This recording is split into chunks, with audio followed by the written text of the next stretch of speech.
Le mois de janvier 2024 au Cameroun est marqué par une actualité assez sombre côté électrique.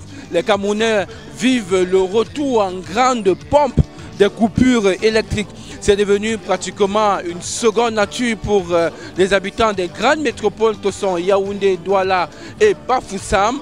Avoir l'énergie électrique soit en matinée, soit dans la soirée ou encore tard dans la nuit. Comment les Yaoundéens se débrouillent-ils avec le retour en force des coupures électriques avec la compagnie Eneo? Suivez plutôt.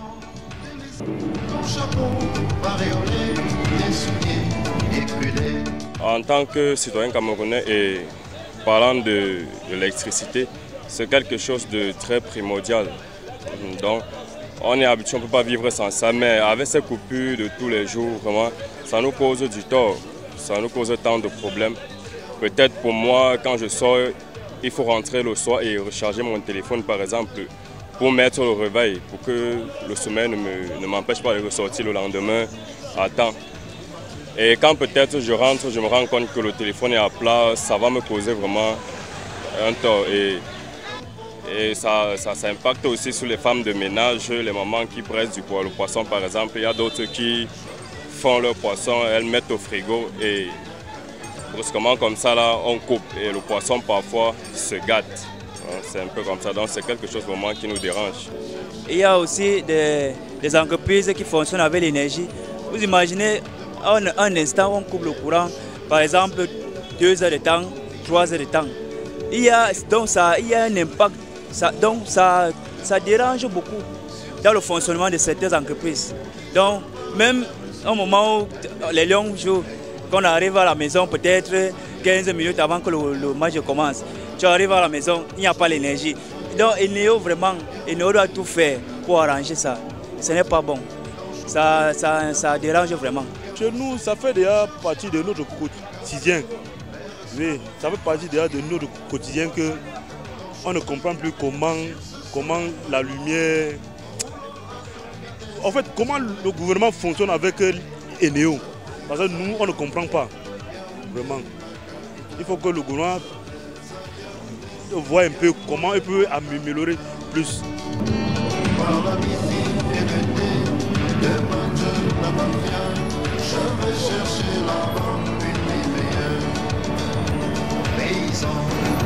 Nous voulons vraiment que Eneo change, surtout sur le côté de denrées alimentaires.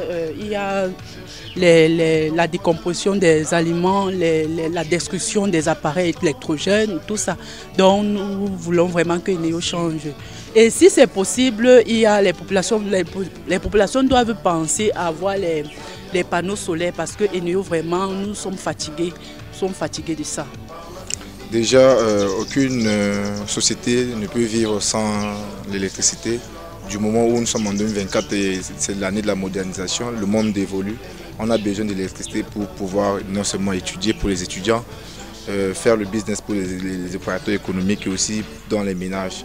Alors depuis le début de cette année, avec les coupures que nous observons chaque jour, personnellement je peux dire que l'État fait de son mieux pour que la population puisse être couverte d'électricité et autres, mais au niveau des infrastructures de ces entreprises, il manque beaucoup de choses et il faut que l'État essaie un peu de voir qu'il y ait un contrôle. Parfois, chaque jour, on reçoit des messages comme quoi on a rénové, on a rénové.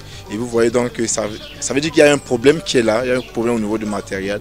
Si l'État pourrait, à travers ces entreprises, revoir les dispositifs électriques de Yaoundé et de ses environs, je pense qu'on va éviter ces problèmes.